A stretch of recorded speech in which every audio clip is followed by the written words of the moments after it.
When the Manhattan Prince's first love returned from abroad, everyone waited to see me, the stand-in, get discarded. Touching my slightly rounded belly, I faked my death by jumping into the ocean and disappeared, while the prince combed the waters dozens of times like a madman to recover my body.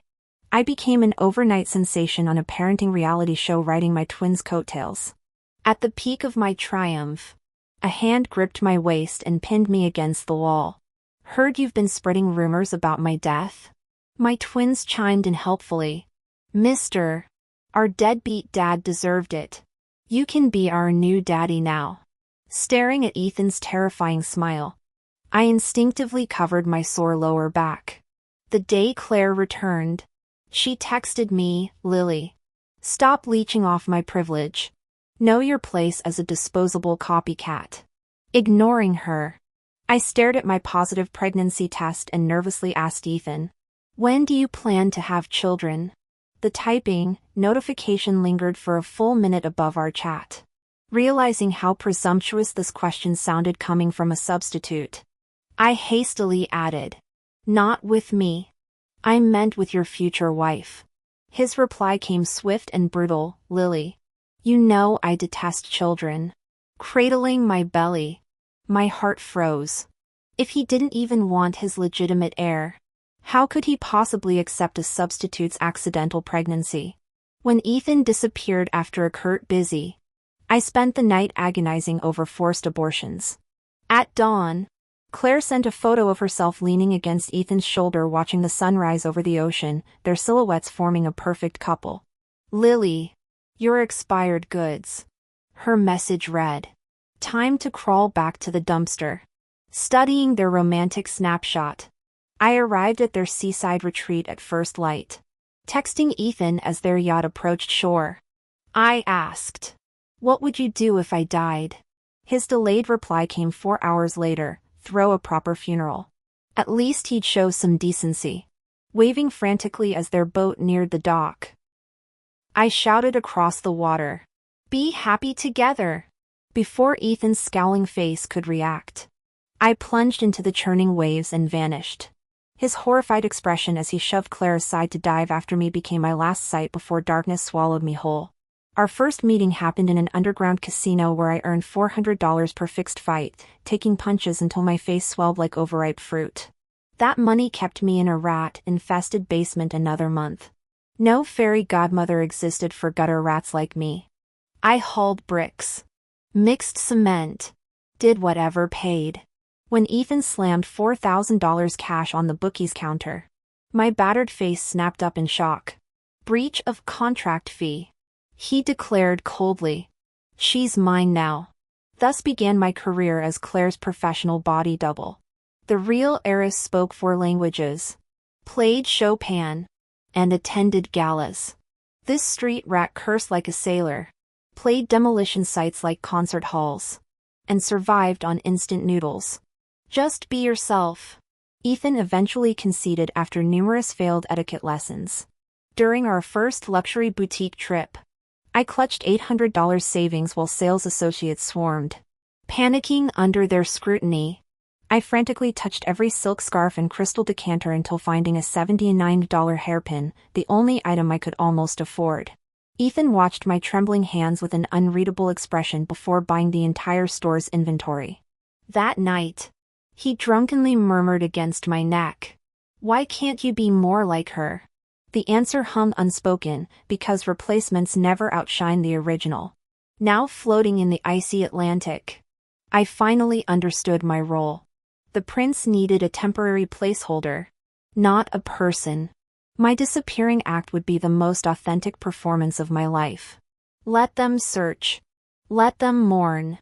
Meanwhile in Manhattan, my twins Henry and Anna grinned at the camera during our reality show intro.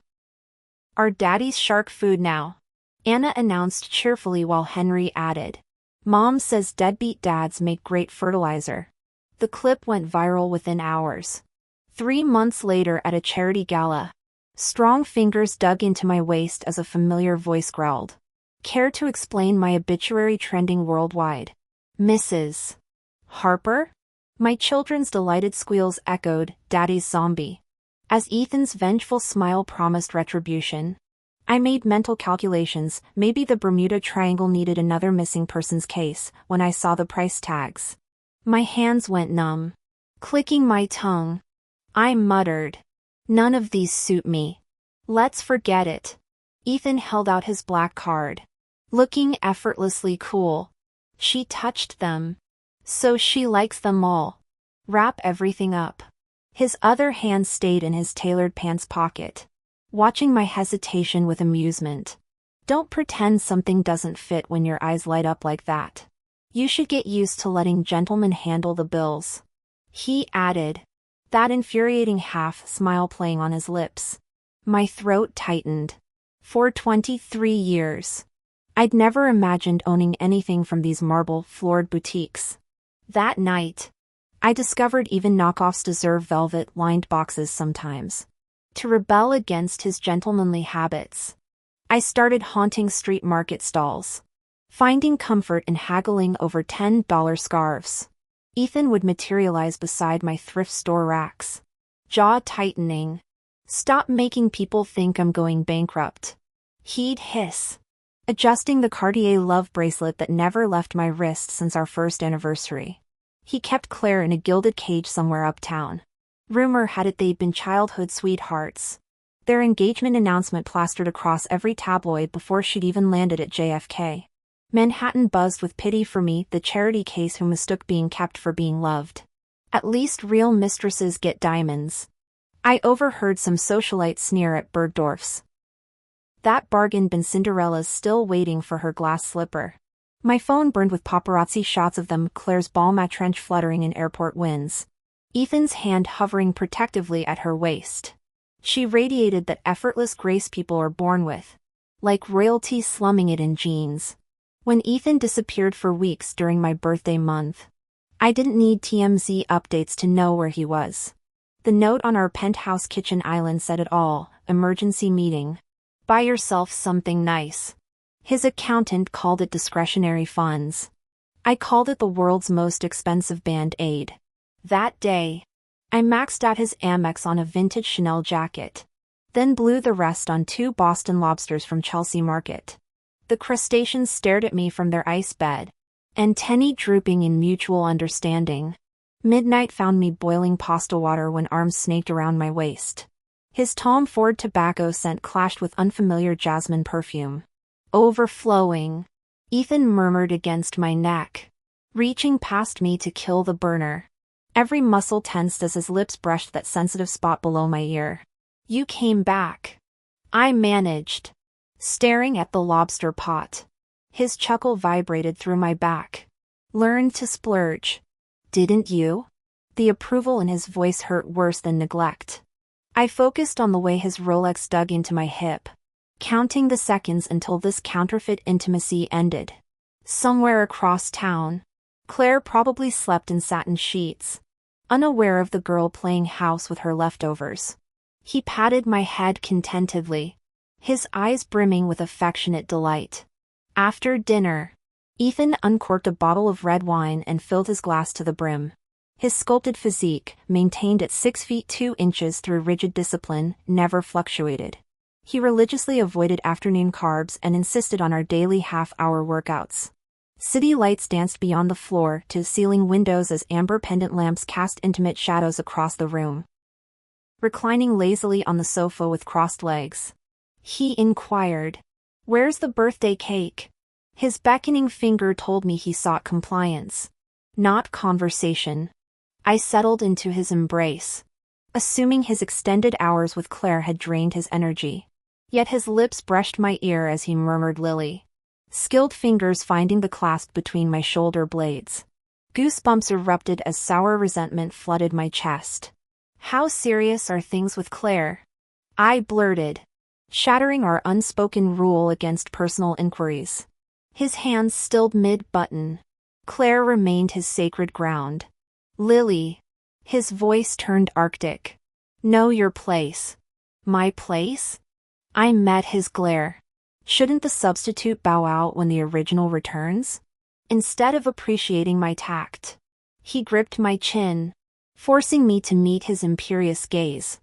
Contract expired already? Want to run? His businesslike sneer returned. Maximizing assets is basic commerce. Refund the money if you're quitting. All bitterness evaporated. Humiliation I could endure, financial loss? Never. Money meant security. Independence. Walking into any boutique without hesitation. Early in our arrangement, he asked during holidays, "What romantic gesture would you like?" My instant reply, "Cash," had made him curse while transferring sums. Now, as his wandering hands promised further deposits, I disrupted our rhythm. "Ethan, one more request." He raised an eyebrow, accustomed to our transactional dynamic. "Well?" Grinning, I brandished my phone. "Help me with this Temu group buy?" The billionaire stared. It became our absurd ritual, him signing multi-million-dollar contracts while covertly clicking Temu links under conference tables. "Next drinks with Dan." He'd grumble afterward. "I'm making him kill this feature." I'd kiss his cheek. "Ask Dan to help too?" His incredulous glare always answered first. There were a few nights when I set alarms to snatch limited-time coupons but failed, pounding my chest in frustration until Ethan woke up. Rubbing the bridge of his nose, he asked through gritted teeth, "How much was the coupon?" 20 off 100. I sniffled pathetically. He grabbed his phone with sleep-tousled hair looking ready to kick me out of bed. "Lily, if you're this desperate, go jump off a building." The moment tears spilled, $200,000 hit my account. Emboldened, I tried another whimper only to get dragged under the covers. His breath warmed my neck as he growled, "Unless you want to help me work overtime doing other things." He indulged me outrageously, so much that sometimes I almost believed in his affection. Yet mention marriage and his face would shutter closed. The world envied my position as Manhattan Prince's favorite mistress, unaware of the landmines beneath this gilded cage. One wrong move unleashed terrifying rages or triggered his obsessive protection of Claire. "You're the tackiest woman I've ever known." He'd often sneer. "Nothing like Claire." I never argued. Their old money elegance came from being cradled in luxury since birth. While I'd been the stray fighting dogs for bread crusts at 14 after my stepmother locked me out during a blizzard. When Ethan started visiting less but transferring money more frequently, I told myself this was fine. Had I not gotten pregnant, I might have milked this golden goose for years. But feeling that tiny heartbeat, I hesitated. This rootless life where even friends feared my money-driven motives suddenly felt unbearably lonely. Men couldn't be trusted. But maybe a child. The escape plan took shape. Faking death seemed classier than disappearing. I almost packed the designer goods he'd bought before reconsidering. Taking nothing made it less like theft. Yet leaving empty-handed stung. Memories of laughter-filled mornings compelled me to text, "Transfer me more? I've got a surprise for you." 3 seconds later, $10 million. Satisfied, I headed to the coastal cliff near their yacht docking point. Let them have their epic love story. From my vantage point, I watched Ethan lean against the railing, his smile fading as the yacht neared shore. Claire emerged, tucking herself against him just as I staged my clumsy plunge into the churning waves. Wind screamed past as I fell. For one terrifying moment, survival instincts flared, then peace. No more living as someone's shiny accessory. The riptide dragged me under the jagged rocks, sealing the performance. I was finally free.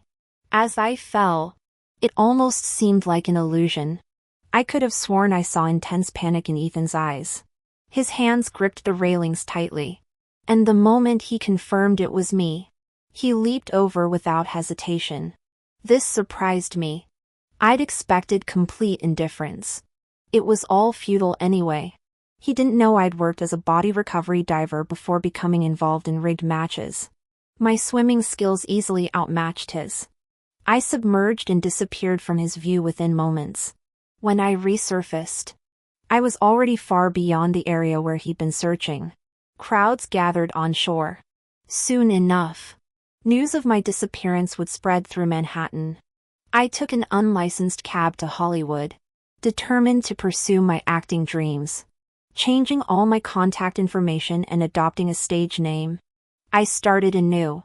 No matter how difficult things got. I never considered going back to Ethan or terminating the pregnancy.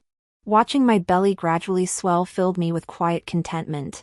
Becoming a single mother with millions in savings? Having 2 children might not be such a bad deal. Days before delivery, I checked into the hospital.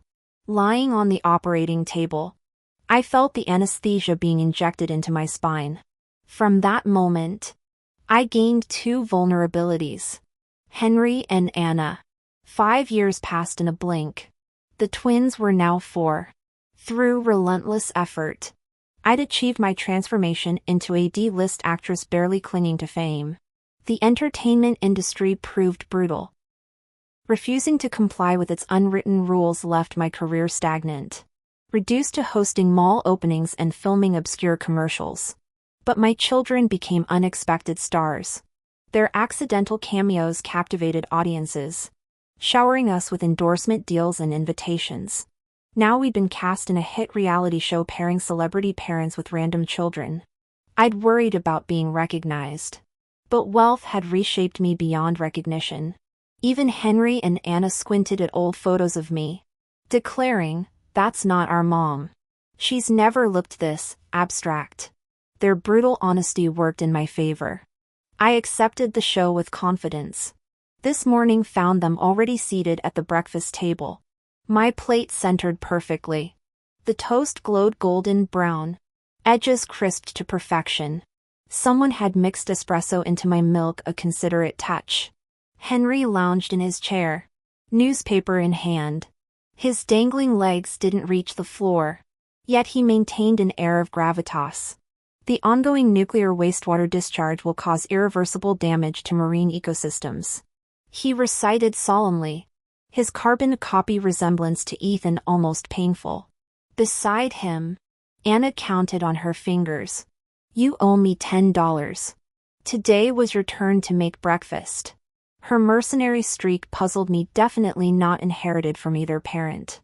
We arrived at the filming location quickly. As usual, the twins paused to pay respects to Ethan's memorial portrait before leaving. Though only 4, they possessed unsettling perceptiveness. To sell the story of their father's death, I'd photoshopped Ethan's picture to look sufficiently haggard before framing it. The car pulled up to the studio. Showtime. The production value of this event was truly impressive. Everything ran with military precision. Through the bustling crowd, a little girl caught my eye. There was something hauntingly familiar about her. An answer dancing on the tip of my tongue yet stubbornly refusing to surface. Before I could place her, my agent nudged me. "See something interesting? That's Natalie, the investor's girlfriend's daughter." "Girlfriend's kid? Stepdad material?" I quipped. Curiosity piqued. "Jesus. Keep your voice down," she hissed. "The rumor mill says she's his love child, but he's never confirmed it." "Speaking of, the investor's here tonight." My interest sharpened. "Point him out. Networking opportunities never hurt." But when she gestured toward the VIP section, my breath hitched. There stood none other than Ethan. Suddenly it clicked, the girl resembled Claire. 5 years had chiseled away Ethan's boyish softness, leaving a sharply tailored suit and glacial demeanor in its place. My eyes tracked his retreating figure until he vanished down the corridor. "Earth to superstar," my agent snorted. "You think Ethan hands out favors? You'd have better luck finding unicorns on Wall Street. Ease up on the lovesick puppy eyes before someone notices." Her words faded as my mind reeled. Ethan and Claire had a child together? The realization shattered when I noticed Henry missing. "Henry? Henry!" A staff member pointed toward the restrooms. "The little guy went that way." I hurried down the hallway only to freeze at the men's room entrance. Henry stood clutching Ethan's hand, chirping, "Thank you for the tissues, Mr." Ethan crouched to eye level, studying Henry's features with unsettling intensity. "Who's your mother, kid?" "Lily Bennett." Henry answered smoothly, using my stage name. For a heartbeat. Something like disappointment flickered in Ethan's eyes before his trademark detachment slammed back into place. "I'll walk you back." Henry grabbed Ethan's sleeve. "You look like my dad in heaven. Are you gonna marry mommy?" My breath caught as Ethan's composure cracked, revealing raw grief. When he pulled out his phone, my own face stared back from his home screen, a candid shot of my market haggling days. Ponytail swinging as I argued over bell pepper prices. How? When? My mental spiral deepened as Anna, drawn by the commotion, darted from my side. "Yay! We're getting a daddy!" she cheered, circling Ethan with her brother. Ethan's lips quirked. "You want me as your father?" Henry nodded solemnly. "You're handsome and nice. Anyone who helps wipe a 4-year-old's but can't be bad." Anna sized him up. "That suit you're wearing is the latest haute couture from Garrett. The watch is the most investment-worthy Rolex model. Even your tie looks outrageously expensive. So you're obviously loaded." "I want a rich daddy," she added matter-of-factly. "Though your tie selection needs work. You should marry my mom, she has great taste." Good lord. I never thought Anna's innate fashion sense would be weaponized in her daddy hunt. To be fair, both kids have better judgment picking fathers than I ever did choosing partners. "Wait, my ex is their actual father." Ethan's eyes flickered with restrained sorrow. "You remind me of someone who's gone forever." As he spoke, I lost my balance against the wall and slid down with a thud. His head snapped toward the noise. Our eyes locked. I abandoned my children and bolted. Ethan grabbed my collar, slamming me against the wall. "Lily! You were supposed to be dead at the bottom of the ocean." I slowly turned, affecting a southern drawl. "Buddy, you sure you got the right person? I'd know you in any form. These past 5 years, I've memorized every freckle on your face from staring at your photos." "Damn. Forgot the concealer." His eyes glistened crimson, voice cracking. "You know how I knew you were truly gone? When I found my little gold digger hadn't taken a single designer handbag. I combed that coastline 50 times. When I couldn't find you." He swallowed hard. "I wanted to follow you into the waves. Of course. My meticulously planned escape. 5 years ago, I was the pitiful stand-in to his untouchable billionaire. Now I'm a washed-up actress mooching off my kid's fame while he remains king of Manhattan. This I wanted to die without you act. Just a spoiled prince's tantrum over being dumped first." Henry and Anna came running, clutching my legs. "Mommy! We found our new daddy." The tenderness in Ethan's gaze evaporated. "You had children with another man?" Pot calling the kettle black. Didn't he have Natalie with Claire? No way I'm letting him claim parental rights after I single-handedly raised these kids. Our contract never prohibited me from having children. Besides, I sneered, we're not in any kind of relationship now. His grip on my throat turned vicious. "Tell me who the bastard is. If it's not mine, I'll destroy him." As I gasped for air, the children pummeled his arms. "Bad daddy. We don't want you anymore." Their sobs snapped him back to sanity. "Who's their father?" he demanded. A toilet stall creaked open. Emerging from the restroom, Dan leaned against the doorframe with a roguish grin. "Looking for me? Dan?" I breathed in relief.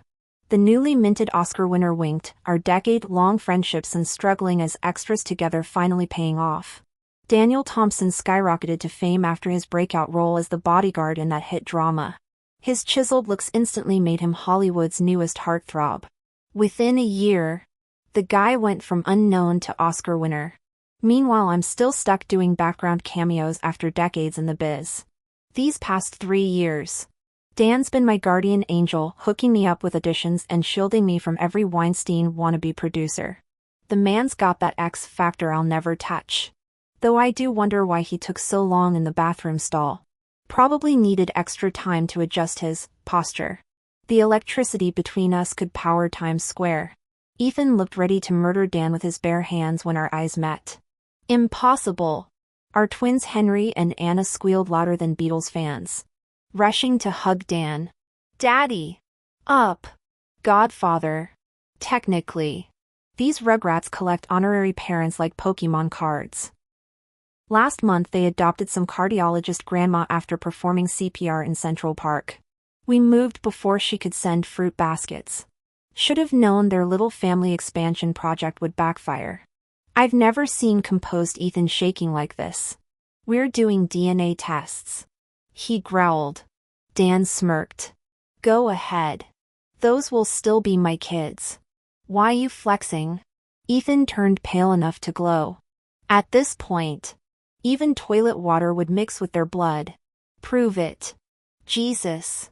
Since when did bathroom paternity tests become a thing? And why's this trust fund baby suddenly obsessed with my children? Ethan! Claire's shriek cut through the tension. The reality star stormed in, dragging Natalie, her designer stilettos clacking like gunshots. The bathroom crowd parted for this train wreck, listers and studio execs rubbernecking like paparazzi. She jabbed a manicured finger at me. Back from the dead. Gold digger? Got no shame? 5 years ago I'd have swallowed this crap for survival money. Now? I twisted her finger backward with a satisfying crack. Point that thing somewhere else. Bitch. Her scream brought the whole soundstage running. The whispers hit like sniper fire. That nobody just broke Claire's finger. Isn't she Ethan's old mistress? The one who disappeared with his love children?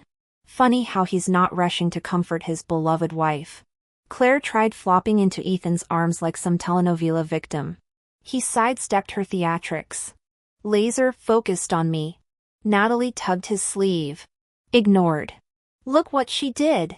Claire wailed, cradling her hand. Ethan didn't blink. Should have kept your claws to yourself.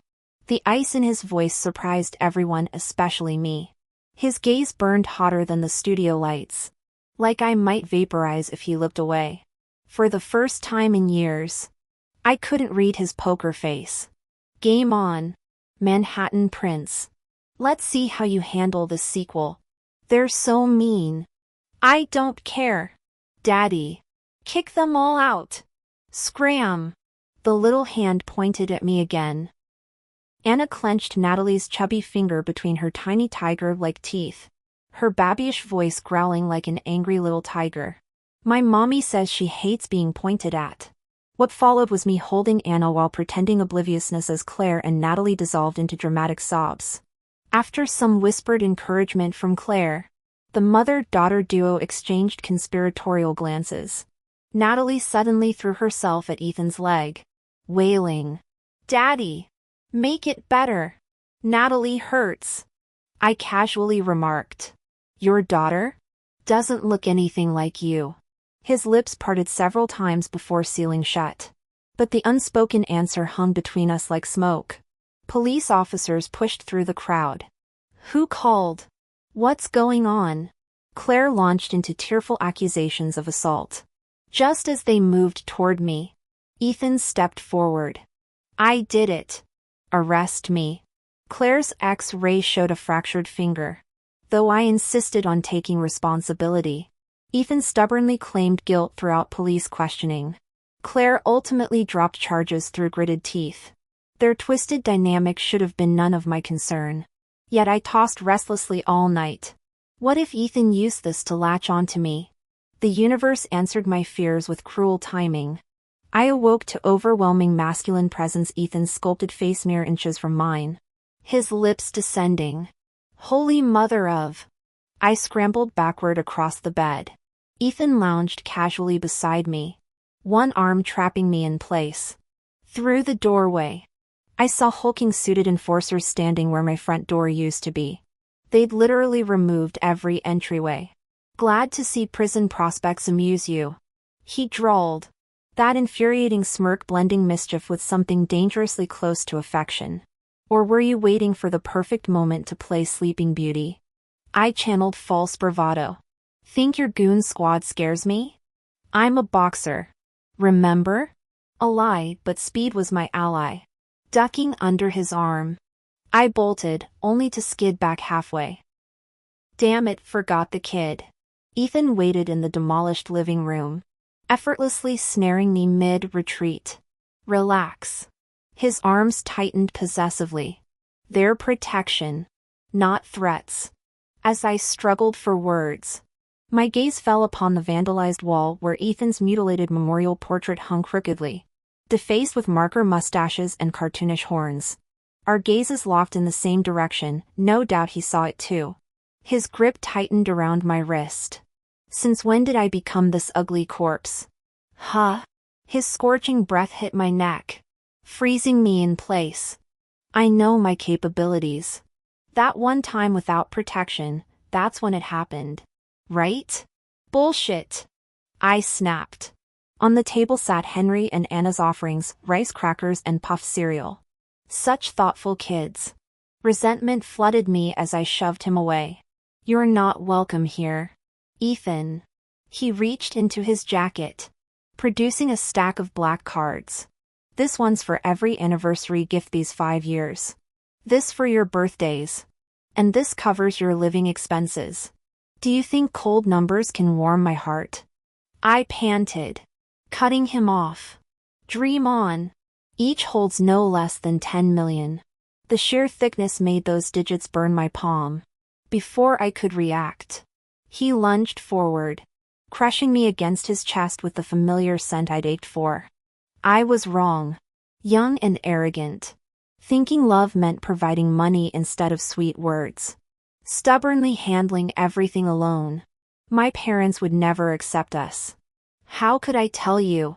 You fought tooth and nail to get here. If I'd confessed, it would have destroyed your self-worth. Would you still have stayed? I resisted. Swore I'd never father children unless it was with you. When they threatened to eliminate you, protecting you 24/7 was impossible. Silence wasn't heartlessness. Lily, I couldn't risk drawing attention by loving you openly. The world isn't black and white. Tears stung my eyes. He gently wiped them away. But I never imagined you'd choose death to escape me. Countless dreams had rehearsed this reunion. Yet reality differed. Pushing him away, I whispered, "You know our worlds can't merge. Your parents." He gripped me like I might vanish. "I'll atone for my cowardice. I'll prove." "What about Claire?" I demanded. "You texted her through my birthday dinner. Negotiating boundaries. Our families are entwined. She promised to convince my parents if I played along temporarily. How was I supposed to know you'd see? Your initial attraction might have been superficial. But I love you for who you are." "Screw you." I spat. Why trust a cheater who bred with another woman? Anticipating this, he pressed a finger to my lips. "Natalie isn't mine. I never touched Claire. There's more to her story." But I swore secrecy, unless provoked. "Mommy!" Anna's sleepy voice carried from the bedroom. After ejecting everyone, Ethan stayed away for months. When the twins asked about him, I'd hiss, "That lying snake," while building sandcastles with them at the park. My phone buzzed with breaking news. Manhattan's headlines flooded with Harper family scandals. Ethan Harper turned against his own father in a corporate coup, becoming the youngest chairman in Harper family history. Tabloids exploded with rumors claiming the Harpers had interfered in his relationship. That Ethan had spent 5 years grieving his deceased first love while secretly consolidating power, ultimately ousting his parents from the boardroom. So this was where he'd disappeared to.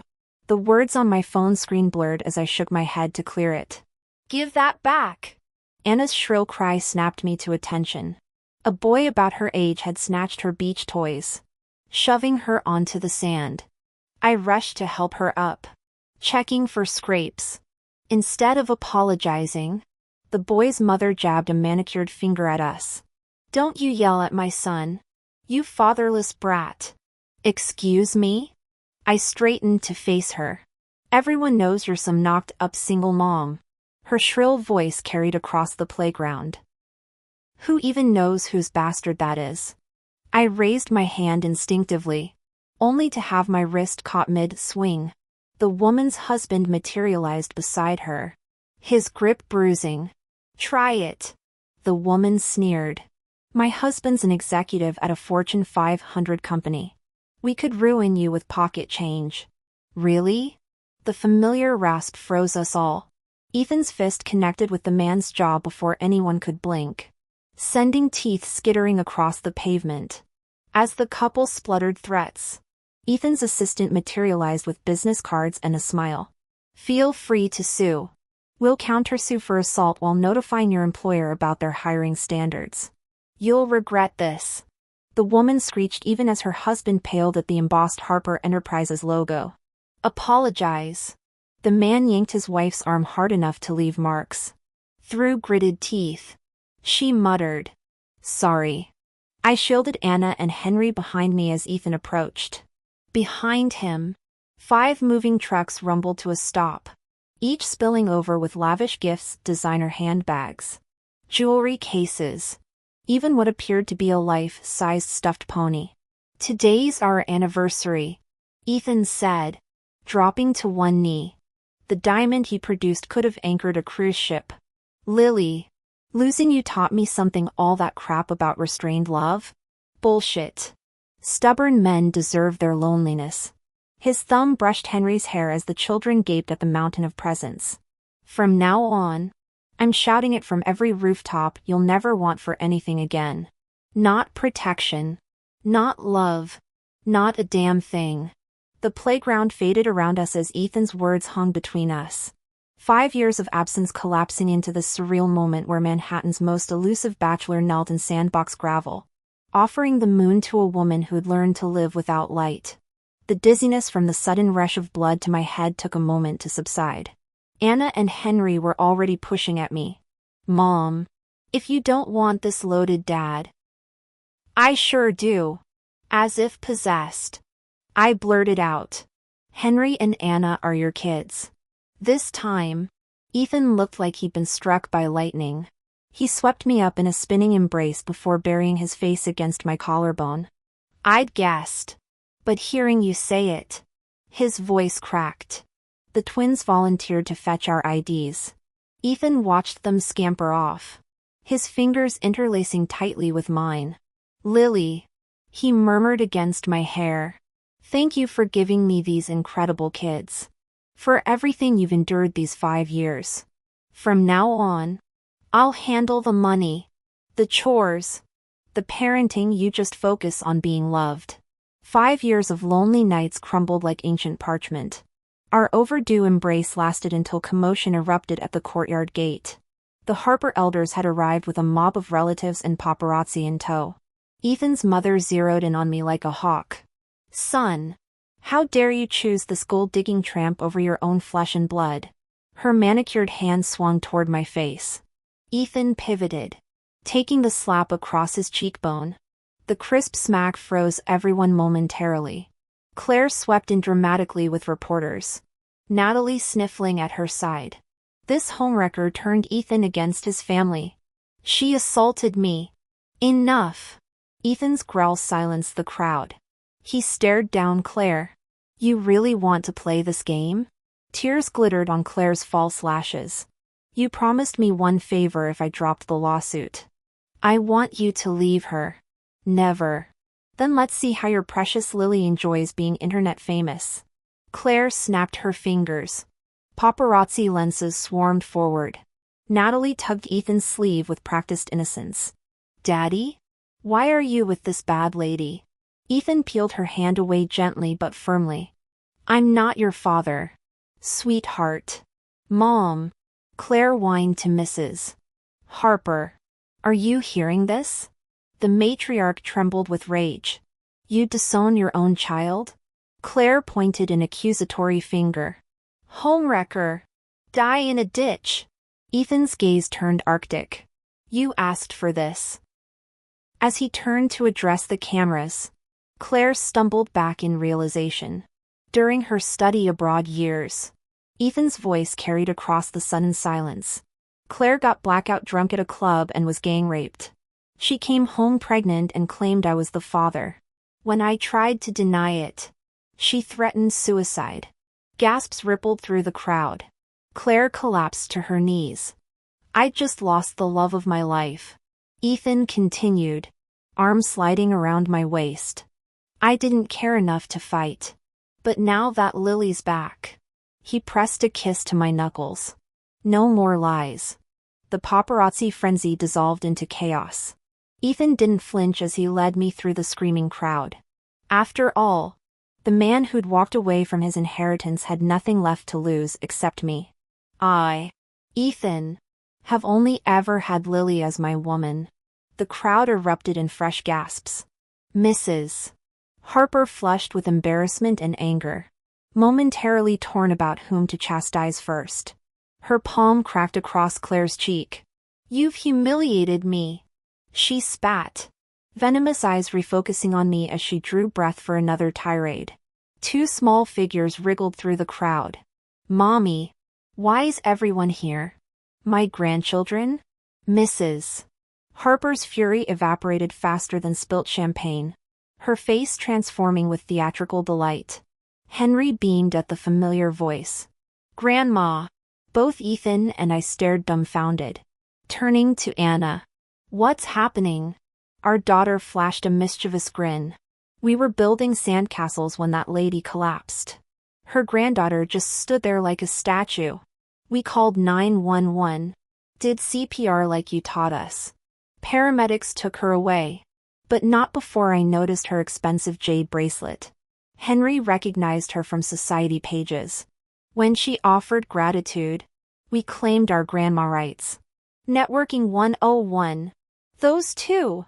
If I'd possessed half their street smarts at their age. Mrs.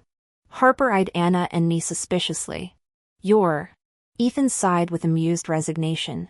Meet your actual grandchildren. Whether genuine affection or convenient face-saving, the Ice Queen melted. Her hands fluttered like excited doves. Divine intervention. Two precious angels who saved my life. Mr. Harper maintained his gruff facade. What's the fuss about? Until Anna planted a kiss on his cheek. His sternness crumbled. That's more like it. My treasures. The truth emerged: their hatred stemmed entirely from Claire's smear campaign. Lies. Oppression. Don't believe them. Claire shrieked at reporters. Her meltdown interrupted by Dan's arrival. Later, I nudged Ethan as we walked. If I died tomorrow. You're impossible. He chuckled. Our banter drowned by cheers as Dan extended his hand. Don't forget old friends now that you're married. Ethan intercepted the handshake. Sure thing. Little bro. I'm their godfather and older. I'm the biological father, higher rank. Their mock feud sparked laughter. The tension dissolving like sugar in champagne. Media coverage torpedoed the Anderson reputation. Disowned and blacklisted. Claire vanished, later rumored fleeing toward America before her ship mysteriously rerouted to Southeast Asia. Manhattan's fallen socialite became a ghost. Poetic justice for her schemes. Now I stand before the mirror, adjusting the couture wedding gown my mother-in-law selected. The ivory silk whispers of forgiveness. The diamond embroidery glinting like hard-won truces. Ethan wrapped his arms around me from behind, resting his chin on my shoulder. I sighed. I never even dared to dream about this moment. He tilted my face toward his and pressed a kiss to my lips. Scaredy cat. I've been dreaming about it for years. Thank you all for the company. Your support fuels my passion for sharing these sweet romance stories. See you next time.